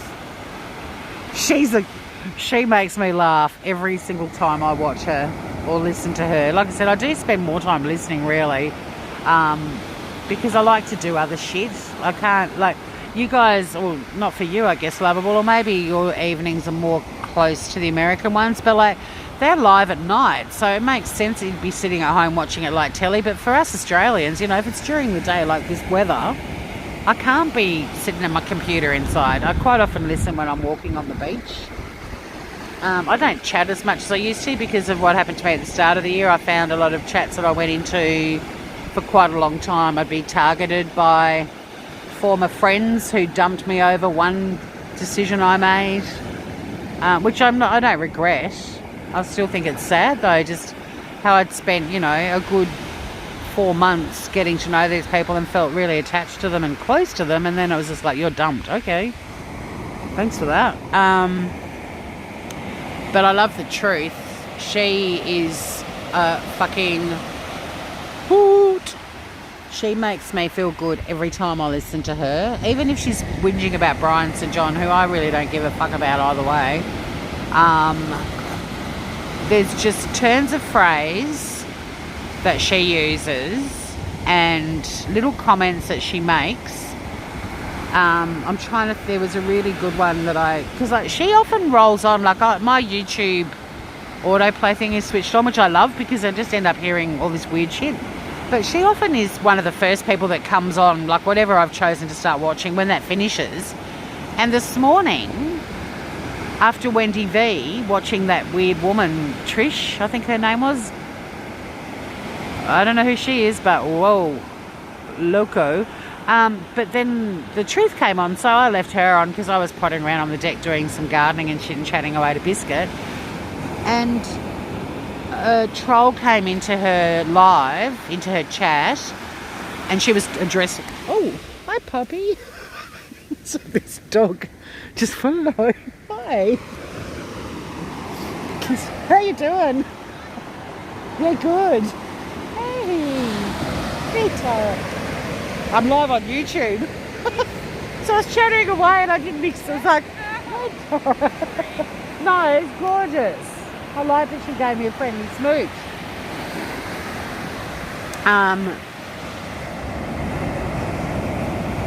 You're so loved in a classmate. Oh, thank you. Well, I'm loved by the 4 of you, and that's all I give a fuck about. And the others that came in earlier. I've never gone onto. I didn't go onto YouTube for greatness. I just thought it was such a fun thing to do. Oh, I'm ramping up my cooking stuff too. I think I might actually start its own channel, or maybe I'll just do it on the ACDC, and if it becomes popular, I might move it all over to its own channel. Might do that, because I think I've already got the Smooth Criminal podcast channel now on YouTube as well as the ACDC. But I really want to start ramping up my cooking one, because that's where I have a lot of fun. My podcast, I sound too serious, even though it's meant to be funny. It's really hard because I bounce off people, and I'm enjoying the podcast. I'm not giving it up. It's been such a great experience for me, especially for writing and learning how to put a podcast together. I'm learning all of that myself. That's been huge. But yeah, I really want to start ramping up the Shitty Kitty Kitchen stuff. And what was the other thing I was going to... Oh, the truth. I was listening to her this morning, and when I was out on the deck, and she had a troll called Dum Dum, I think.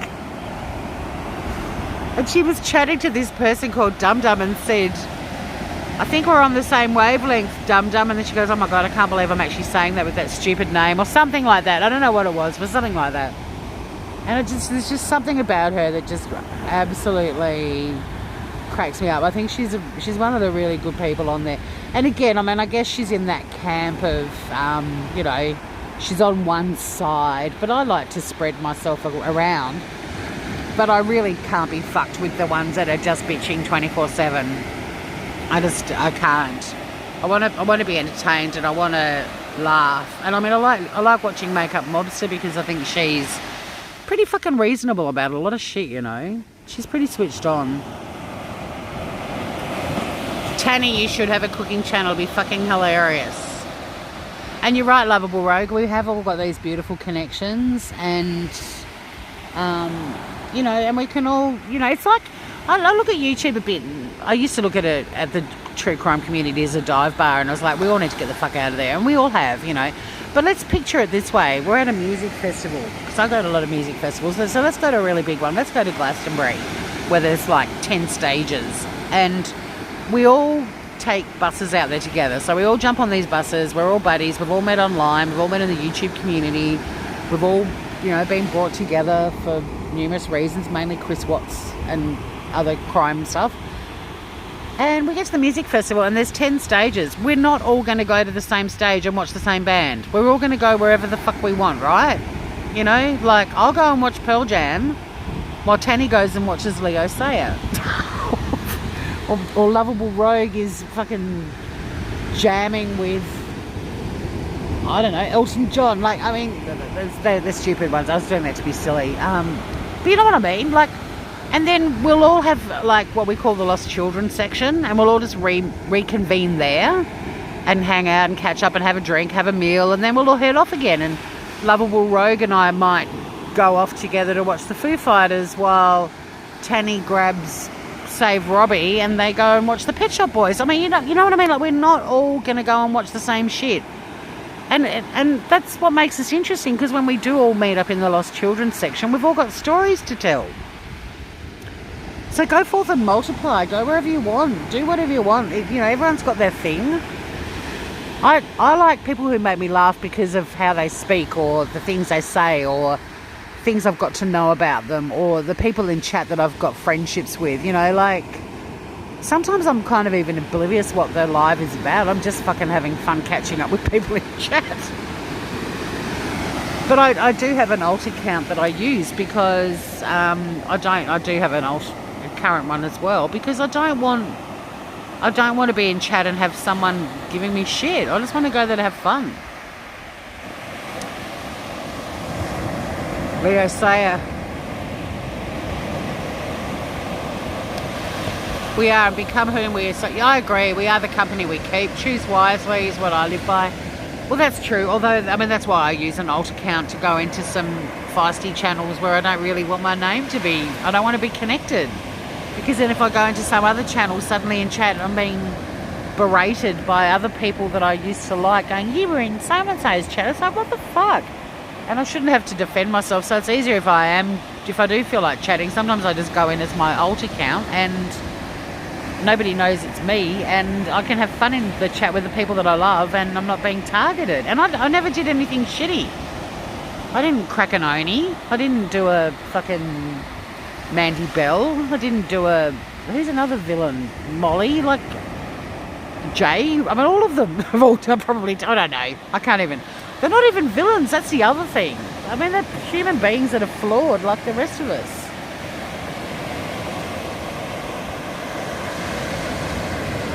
Who's the biggest villain on YouTube? It would have to be like a PewDiePie kind of person, wouldn't it? It'd be a massive channel. It wouldn't be all of us in our little fucking stinky dive bar with a sticky carpet, which is basically the true crime / drama crew. I'll come to Eminem with you too, by the way, Tanny.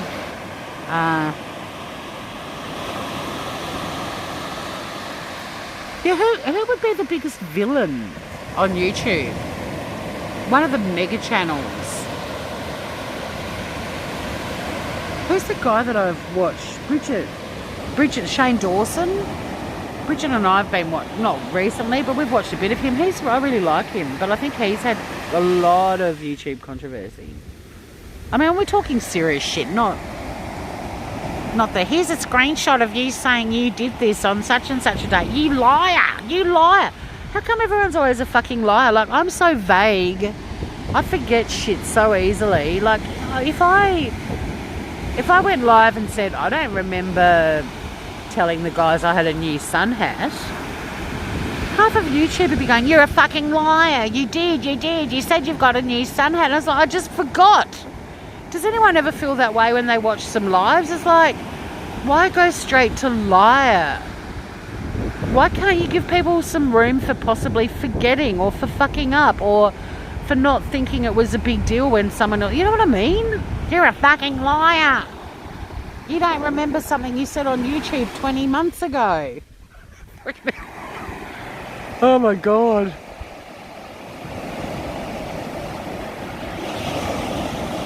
Rosie Kelly's a good channel. Yeah, I used to watch Rosie a lot. I used to chat to Rosie a lot. I chatted to her when she was in a backpackers in Vegas once, quite a bit. Had a bit of fun. Haven't been back. I think he put me on to Rosie Kelly originally, Lovable Rogue.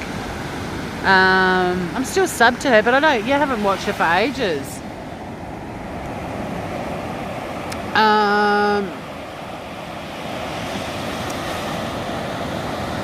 Tanny, I just watch and observe. I don't have an alt account. I do because I want to say shit and I want to have fun. So I do. But I couldn't have fun as me for a long time, and I'm getting better. I'm starting to go back into some channels as me, and it feels really good. But I just got sick of getting reamed or little snide in-joke comments that were coming from people that were in the chat. So I knew who they were, and they were real digs at me, and I took it really personally because I really don't think I did anything that fucking bad. It didn't warrant the shit I was copying. So yeah, but I mean, I also listen to a lot too. But I like mucking around and having fun in there. Elbow poops in a shopping bag. Is that a channel? Elbow poops in a shopping bag? Or is that a person? Go back. She has 3 channels. Okay, I will, Lovable Rogue. Elbow poops in a shopping bag? What the fuck? Are you telling me there's someone on YouTube who poos in a shopping bag? Why? Is that what they do? I find it hard to comprehend how people speak to each other. We don't do that in real life. Exactly, Serenity B. Exactly. But then, look, I blame Facebook for a lot of that. I think Facebook is where assholes suddenly had access to computers and were given a voice. And, you know, you've got to look at the YouTube community. Like, they've all come from Facebook, Twitter, Instagram, where assholes have been able to have a voice for a long time now, you know, over a decade. And Facebook basically gave people an opportunity to be fuckwits online. I mean, don't get me wrong, there were website forums and shit like that before Facebook. But, you know, I call it Fight Book for a reason. And, yeah, people are fucking mouthy online, keyboard warriors. And I'm not surprised. It's sad. It saddens me, though. Like, my group on Facebook that's over a decade old, the only rule that I had for a very long time was you had to be respectful of every other member. You could disagree with them, but if you started calling them a cunt or whatever, we kicked them out straight away. And that rule still applies to this very day. And it's unusual because a lot of people come to my group on Facebook and they're like, well, we're not allowed to abuse the fuck out of each other and stalk each other's Facebook pages and report back in the group that they're fat or they're ugly or whatever. It's like, no, you're not. Respecting the other members is the number one rule. Always has been. So, yeah, I mean, we're considered old-fashioned for that. And a lot of the younger people that join us and get feisty and start name-calling, when we kick them out, they're pissed off about it. It's like, it's the rule. You know, treat each other like you're at a cocktail party. But I think the world is, you know, I don't think we can fix that. I think there's never going to be etiquette online because it's given assholes a voice. And that's why, you know, a lot of the time a channel that I go to, I may not necessarily think the content's that interesting, or I might find it a bit repetitive or whatever, but if the chat's lively and people are respectful and they're having fun, then I will find that channel a place I like hanging out. And I do actually find Laura's chat to be one of the best on YouTube. And I know that shitloads of people in my life, my YouTube life, don't like Laura, and I don't care. They know that I do. And the reason I do is, A, she taught me the importance of acknowledging people when they come into your chat, which I feel bad about because if anybody has joined me in the last 10, well, on this live, and I miss them, I'm sorry for that. A bit different when you're sitting on a beach and you can't see your screen very well, or walking even. But, yeah, Laura taught me the importance of greeting everyone in chat. That was a huge lesson to learn. It made her likeable. Didn't necessarily care about the cases she was covering, but the fact that she was engaged with her chat. And I now watch a lot of creators who are involved with their chat as well, and there's a lot of the same people that move in the same circles because of that, you know, the truth.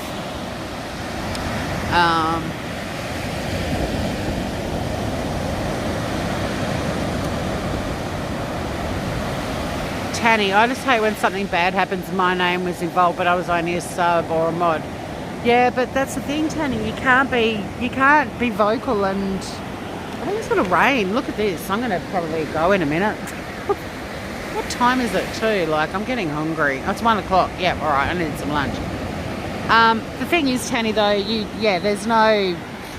If you say anything, you're fucked, basically. So, unfortunately, just mind what you say, which is why I try to have fun and not take it too seriously and make people laugh, and that's basically what I do when I'm in chats. And I don't want a target put on my back, and the thing is, you will get one. And to be honest, there's a lot of subs that really should shut the fuck up too. Not saying you, Tanny, but there's a lot of subs who end up, you know, starting channels to sort of fight back because they're now under the spotlight. And it's like, yeah, you're kind of being a dick in chat for a long time.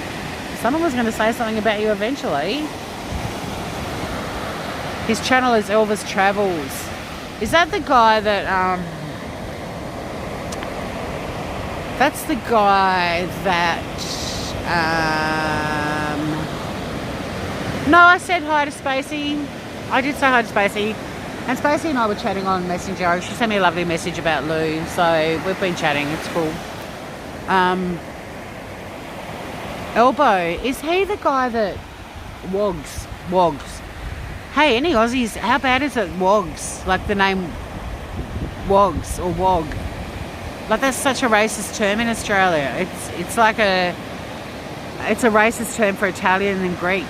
Wogs. I mean, Italians and Greeks call themselves wogs. It's kind of become socially acceptable now, but when I was a kid, if you called any Italian or Greek person a wog, you were kicked up the arse, big time.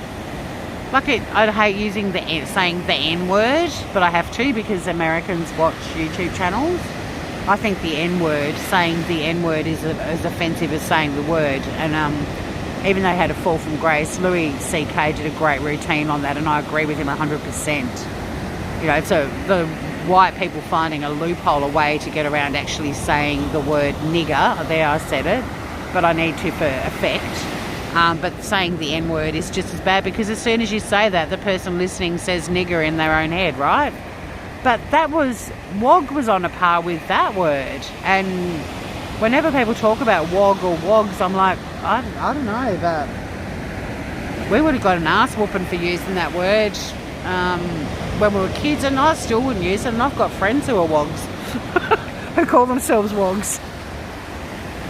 But yeah, but Elbow and WOGs, they were kind of mates, weren't they? Or they are.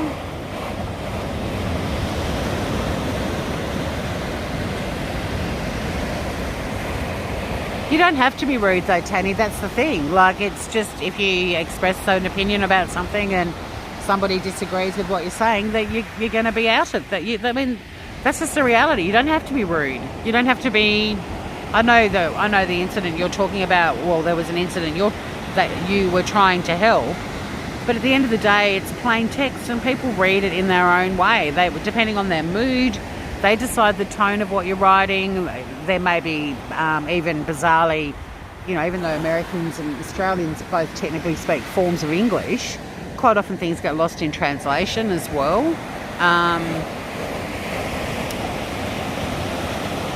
Just like the jam jars. Don't know about the jam jars either, Lovable. You're a font of knowledge. Yeah, no, I did acknowledge Spacey. Look at this. There's a storm coming in. I'm going to end this. Look up that way. It's like paradise. Look at this way. I mean, where my place is, there's blue sky and clouds still, but Hobart. They are horrible words here, both of them. I do think though that WOGs has lost its sting because of that show that had WOGs in the title. What was it, Tanny? WOGs Out of Work. You know, and all the Italian and Greek comedians did that show to try to... because Australians, we're just not that fucking PC, right? And the whole point of using the word WOG, same with upper middle bogan, you know, they're trying to make bogan not be offensive, and I don't think it is. I think bogan's a great word, but I'm going up the dunes. I should probably disconnect so that you don't all hear me and my heart starter. We'll go a little way. Look at that though. I think I'm going to be staying in today. Well, I might go to Sorel and get supplies before the storm reaches down here. But yeah, Hobart's shrouded in cloud and rain. We know you haven't, Tanny. We know you haven't, but that's what I'm trying to say, is that, you know, that's why I've got an alt. Because, I mean, I only go in and have fun with my alts. I don't go in to be a dick. And I'm not saying you did either, but I don't take things seriously. Or, you know, be part of discussion about heavy shit. But yeah, the thing is, people have got, you know, they might already have their backs up. They might be fired up about something. They might have had a shitty day. The people that go live all the time, I'm always mindful that, and it's from my breakfast radio days, you know, I never woke up. You don't wake up every single day all bright and peppy and in a great mood to do a wacky radio show. YouTube's no different. People have got stuff going on. And then on top of that, there's emails flying around behind the scenes and direct messages and all kinds of shit, you know. So that's why I think sometimes, you know, it's better to just go in there and have fun or just watch and not speak, because I've seen so many people getting misunderstood and dragged over the coals for stuff. And I mean, it happens every day on YouTube. So yeah, create an alt. Go in as an alt and be serious and tell people off or whatever you were doing. I don't know. All right, I'm going to stop. You'd never get up the dune. Well, this is the heart starter part. And this is going to freak you out because it's freaking me out. I think I just got a drop of rain on me, and if it starts to bucket down, I'm going to have to run. Yep, I just got a drop of rain. I'm trying to see if I can get one on my hand to show you. You don't really need to see my hand at close range like that. 30% battery, 4 of you hanging around, 2 hours, oh my God. How did you all hang out with me for 2 hours? I just did like a 2-hour monologue. Right, I'm going up. This is a bit that reminds me of Lord of the Rings. I'm actually taking you guys up through the dunes. You're going to hear a middle-aged woman running out of breath soon.